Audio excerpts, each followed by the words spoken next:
So we're recording. So good to see everyone. We're at 8 o'clock. We have 15 minutes, and we're marching forward.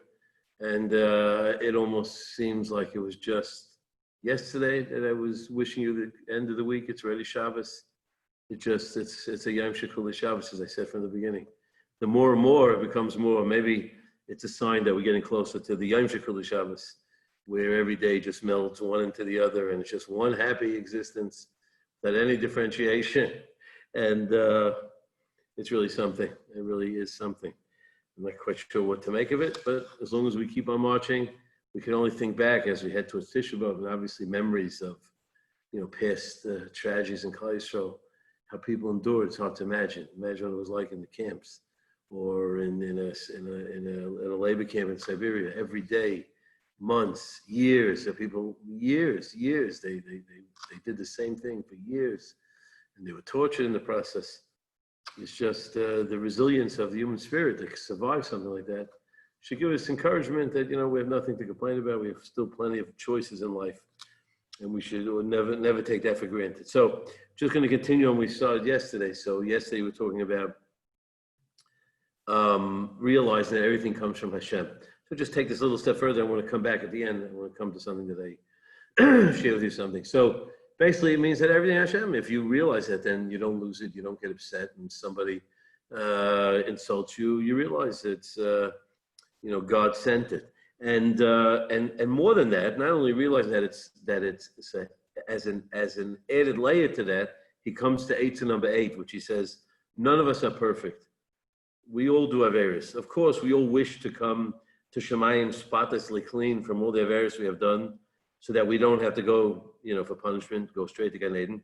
One of the greatest gifts Hashem gives us is he gives us Yisurim, suffering. In this world, to be Mechaper and Averis, that the person had to clean his neshama. The Ramban writes that it's better for a person to be purified by suffering in this world instead of it being done in the next world. So I just want to add, and I think I've mentioned this many times, one of my themes in life, that I heard this from the Talmud Rebbe, and I've said it over from him also. Here it sounds like, the suffering is punishment, better to go through the punishment and cleanse your soul. But that's not such a great way to present it to the next generation. It's more, the Talmud Rebbe says, there's no such thing as punishment. There's no such thing as a punishment per se. But what it is a tikkun. Hashem gives us challenges as much as someone training for the Olympics. You've got to endure difficult training, difficult obstacles. You can't be a champion pole vaulter unless you've, broke a few muscles and sprained a few tendons and fallen on your backside, maybe even some injuries. Without that, you don't get anywhere, and it just makes you, fortifies you and makes you greater. So the Talmud Rebbe always likes to say, there's no such thing as punishment. Everything is exactly fine-tuned to bring us to become, champions. So when we talk about Yisurim, and also I also often say there's no such word in Hebrew for pain, because the word tsar that we commonly use is not a Hebrew word, lanias daiti. It's not, the word is not found. It's an Aramaic translation of words that allude to things of pain. And I quoted in the past, Rav Shamshafelder says that tsar, the actual word that the Torah uses for tsar and pain is etzev, which doesn't mean pain. It means to relinquish. He says etzev and ozav, which means to forsake, to let go. It's giving up certain things that are otherwise comfortable for us for a greater purpose. He gives one of the examples. He accents it because that's where the first time it's found, by a woman having children. It's so much pain, but they're willing to give that all up, that discomfort, in order to get something much greater. And that's really, you have to look at all pain and suffering. It's not pain and suffering, it's all there, and sometimes it's hard to accept. It's hard to accept, and but that's the way it is. That Hashem knows better. And if you live with that life, understanding, and therefore he says, when you have circumstances where you encounter someone who's assaulting you verbally, you say, look, Baruch Hashem, I'd rather be assaulted and have that help me refine myself rather than have to endure being in a hospital or being in a car accident and the like. So remember, when someone embarrasses you and you don't answer back and you squelch the pain and the reaction to answer, and even though it is very painful, its very words can be very painful, and you want to react, but nevertheless realize how much what the trade-off is. And right, and he brings here from a Sefer Menucha Gedusha, who says that imagine if you were asked to choose which suffering you should have to go through, like a kava kapara, lose money, lose your house, collapse, you become sick. We wouldn't want any of them. So what would be the best choice for a kapara in this world without having to go through physical suffering? They tend to be happy when someone embarrasses you and did not answer back. This will cleanse you in the neshama without any physical pain. This is better than fasting and getting malchus. So in that way, one gets weak and is not able to learn as much as he should. Thank Hashem for doing this favor for you, or sending someone to embarrass you so that you get purified in this world. Now, don't let it be too enjoyable, because then you'll lose the whole purpose. I mean, you have to, and he brings here, I don't know where he brings this from, it's cute. The Gemara says, and no offense to Dr. Bodenheimer, whose wife is at least here, I don't see the doctor, but it says, which generally means the best doctors go to Gehenna. That means, there are different shots on that, but it means those type of doctors that, the better they are, I mean, in terms of what they think their skills are, the more they attribute to themselves, and they end up in Gehenna because they become arrogant. But that's one shot. But he says, Taisha Barai from Gehenna, he says a shot. He says the best doctor in the world is when you go and you have suffering, Gehenna. Gehenna is the best doctor to purify you, to give you, and it says, and being that someone embarrasses goes to Gehenna, so that's an allusion to someone who embarrasses you. That's the best medicine.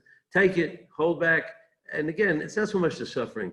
It's realizing that by my learning how to control myself, that's the ultimate goal in all suffering, to learn our response. I often said, I said this many years, I said on Tisha B'Av at different times, there was a story, I remember, I forgot all the details, with a kid who was in a terrible car accident with all sorts of consequences, and he was a 10-year, 11-year-old boy, and the various doctors, there was a pulmonary specialist and a kidney specialist and a urologist, he had so many injuries.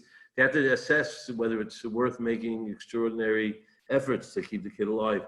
And they were making decisions, he's going to be gehacked to serve his rest of life, why do we have to prolong his agony? And they're going back and forth. He said, what kind of quality of life is he going to have? He's probably crippled, he's probably paralyzed. Meanwhile, there was one Jewish doctor among them, and he said, look, I hear all your approaches and attitudes, but it's the patient. Let's see what he says. You say life is not worth it. Let's ask him. So the story goes that they went to him, and this is a story quoted from someone he's a famous Badchin in New York. His name is Schwartz. I forgot his first name. He's a brother-in-law of Pinchas Rabinowitz, the head of Mikhachelim. His brother was a famous singer, entertainer. He's a very, very interesting person. I think he's the one who owns that Jewish toy store called Toys, not Toys R Us, Toys for Us, I think. You've seen those flyers. At any rate, a very remarkable person. And he tells over the story, and he says that they went to the kid. He was 10 years old, obviously raised in a very wonderful family and inspired family. And he learned and he absorbed from what he saw in his parents that, life, Hashem is everything, is Hashem, and he had a real amunah. And they asked the kid in front of all these doctors, he asked him, says, Yankel, whatever his name was, he says, on a scale of 1 to 10, how would you rate the quality of your life? And the kid, without waiting, not hesitating for a second, he says, 10. 10, without a guess. He wanted to live. He had a connection with his parents. He obviously understood what Torah was. They sang to him. He was obviously a child that was raised with emunah and betachin. And here's a pure child, 10. So life is a 10.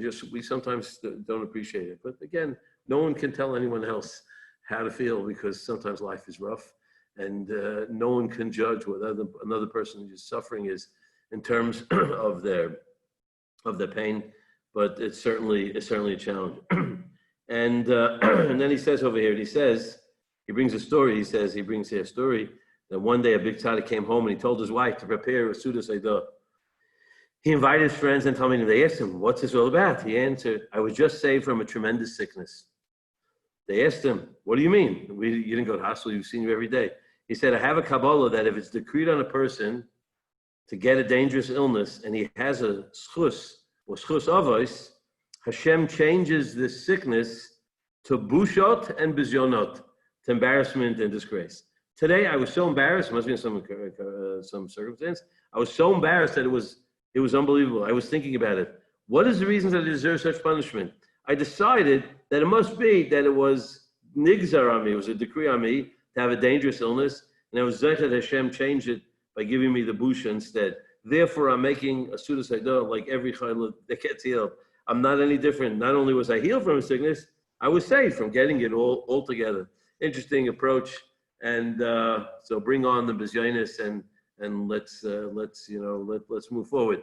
Okay, not easy, but and I just want to conclude. Yesterday I mentioned. I just wanted to conclude what I said yesterday. I was talking about the story with Shimei ben Gera. So Shimei ben Gera was hey, what's the story? Shimei ben Gera was a relative of King Shaul, and he confronted David HaMelech when he was running away, Nebuch, from his rebellious son Avshalom, and he assaulted him with stones and curses. And after some time, Avshalom returned to Yerushalayim. He encountered Shimei, who threw himself. He realized, David rose to greatness, and he wants atonement, and he conjures up the memory of the brothers and Yosef, how Yosef forgave his brothers. So he wants forgiveness, and David HaMelech is how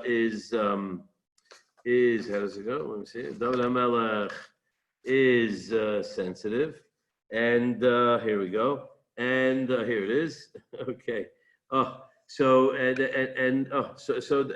Avishai, who was an associate of David HaMelech, he sees this, and he sees that David HaMelech is ready to be appeased and say, I'm not going to kill you, because he begged him to be like our ancestor Yosef, who forgave his brothers. And the Avishai turns to David HaMelech and he says, Hatachas zois lo yuma shimi? Hatachas zois? Because of this, what he did, he shouldn't die. And David HaMelech nevertheless demurs, and he swears to Shimei he won't execute him. David HaMelech says in a response to him, that's what I was referring to yesterday, I just want to quote the pasuk, and he tells him, he says, Hinichuloi, leave him. Vayikala, when he was cursing, he said, just let him keep on cursing. Ki amaloi Hashem. He saw it as directed to him from Hashem. It couldn't have happened, like we said yesterday, unless Hashem so deemed it. And that's how he let him off. But at the end, I just want to get to this, and this is really what I want to get to. Really, it's the lesson of everything I was saying.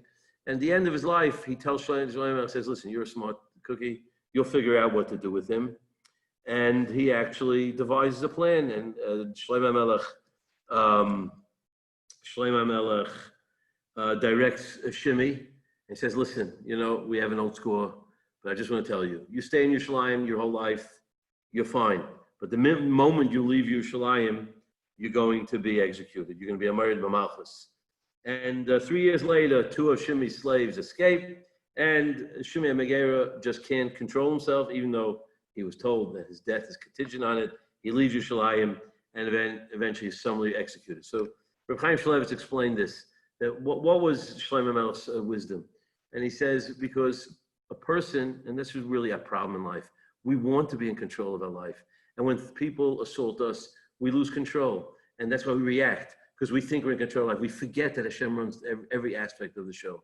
And therefore, if a person really understands and that he is bound to the Ratzon of Hashem, so there's never a reflex of reactivity. But Shimei, though Shlomo HaMelech knew, he was reactive. He never really accepted that, everything is directed by Hashem. And he became the abject lesson in this, in really what it's all about.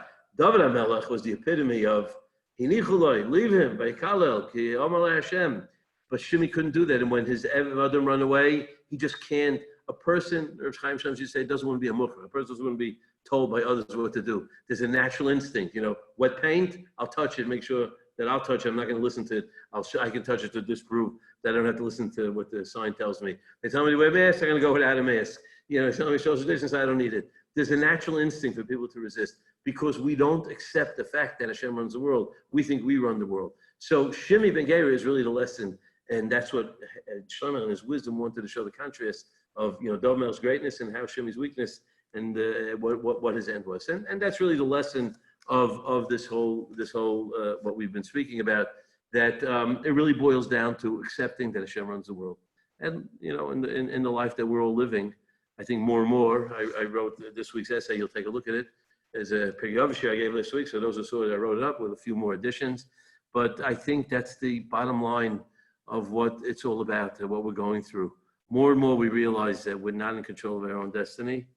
And the greatest way we can control our destiny is by submitting ourselves fully to the Ratzon Hashem and not resisting.